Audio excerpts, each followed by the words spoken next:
Bab ke-20. Jangan ikut campur urusanku. Goblok. Cukup. Aku berteriak. Tetapi sepertinya suara lantangku sama sekali tidak menghentikan tinjuan Axel pada Arvin. Pemuda itu menyerang membabi buta. Axel, cukup Axel. Sudah. Air mata membanjiri pipi.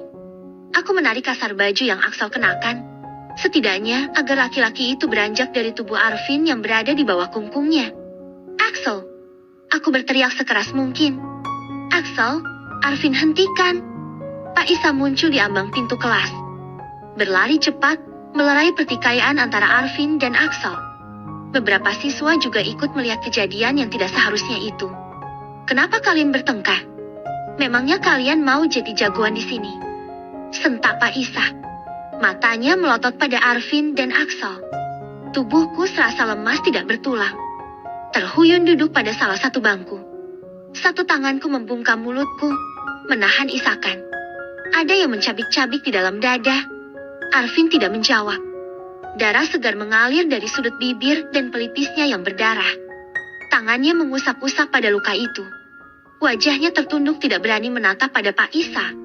Sementara Axel, matanya memicing pada Arvin yang berdiri di samping Pak Isa dan tertunduk saat Pak Isa menatapnya. Rupanya jagoan itu masih punya rasa takut juga. Kalian semua ikuti Bapak ke kantor, ucap Pak Isa dengan nada penuh penekanan. Wajah laki-laki berkulit sawo matang itu menegang. Rahang kokohnya mengerat kuat.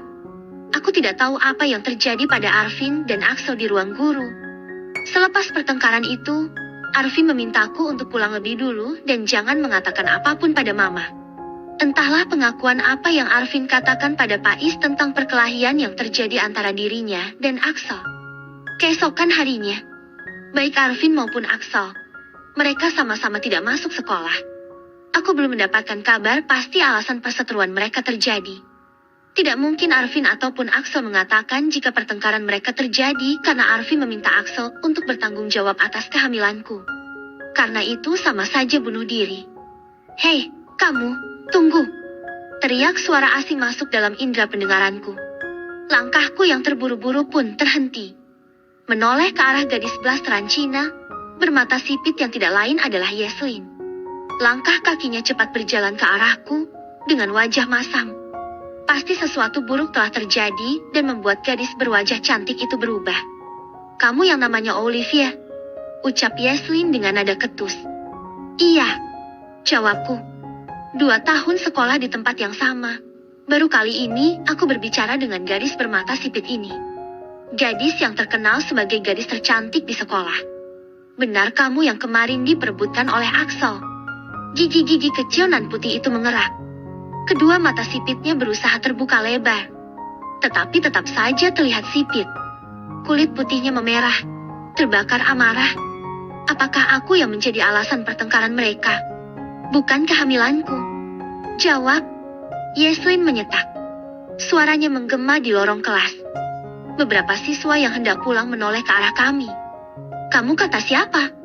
Bibir tipis Yeslin tersenyum tipis mendengar pertanyaanku yang terdengar penuh kepalsuan.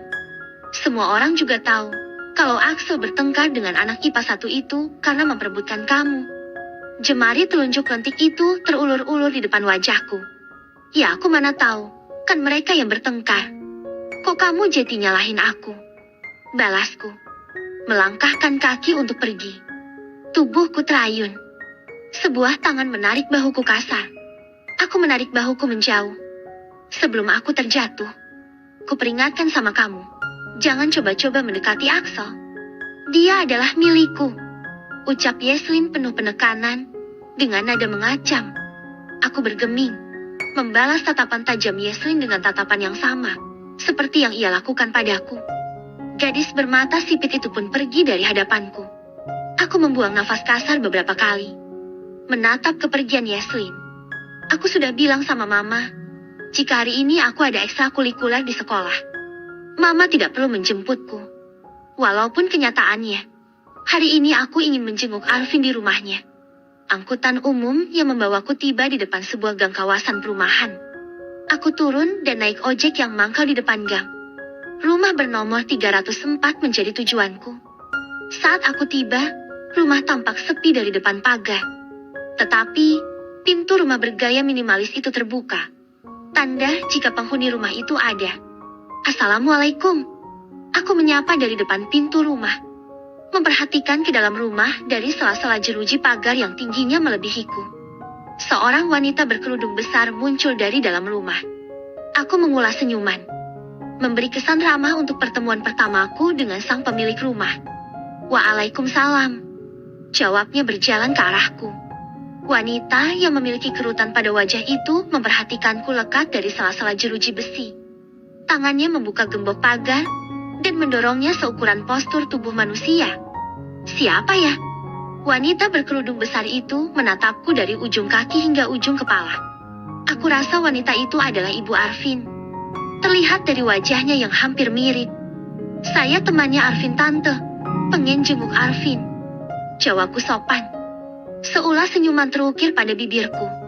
Wanita berkerudung besar itu mengajakku masuk ke dalam rumahnya. Sikapnya ramah sekali padaku. Aku menunggu di ruang tamu. Beberapa saat kemudian wanita itu kembali dengan Arvin yang berjalan pelan di belakangnya. Luka memar menghiasi pada beberapa bagian wajahnya. Arvin, bagaimana keadaan kamu? Tanyaku menatap khawatir setelah Arvin dan ibunya duduk di bangku yang sama denganku. Sejumput rasa bersalah menyelinap di dalam dada.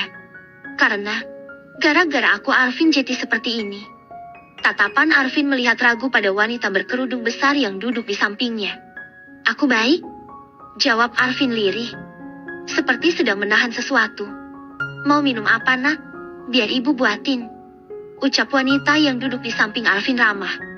Oh, iya. Ibu belum tahu nama kamu. Siapa nama kamu? Nah, Olivia, Bu, M. Bibir Arvin terbuka, seperti ada sesuatu yang ingin ia katakan.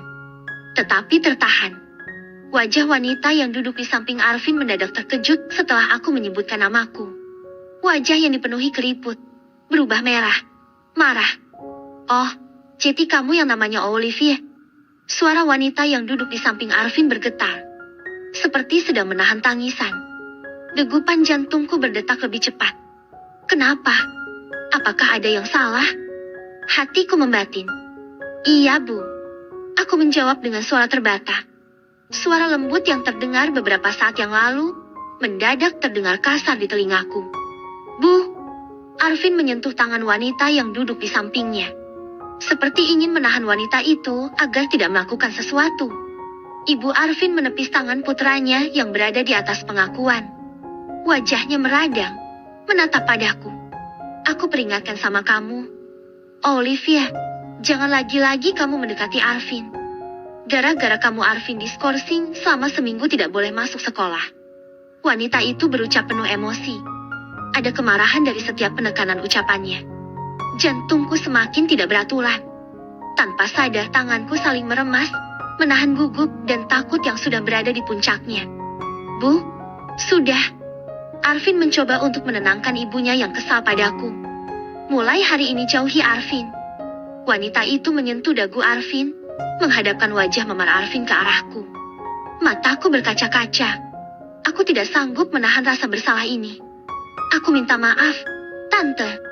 Aku menunduk saat tetes demi tetes air mata jatuh. Cepat jariku mengusut agar tidak menimbulkan jejak.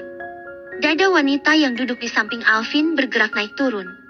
Sekarang juga pergi dari sini. Wanita berkerudung besar itu menunjukkan arah pintu. Suaranya meninggi, menggema memenuhi ruangan. Bu, tolong jangan seperti itu. Olivia tidak salah apapun. Bu, lirih Arvin memohon pada ibunya. Tidak menunggu waktu lama, aku bangkit dari bangku ruang tamu rumah Arvin. Menahan sesak di dadaku yang semakin terasa menghimpit. Liv, tunggu.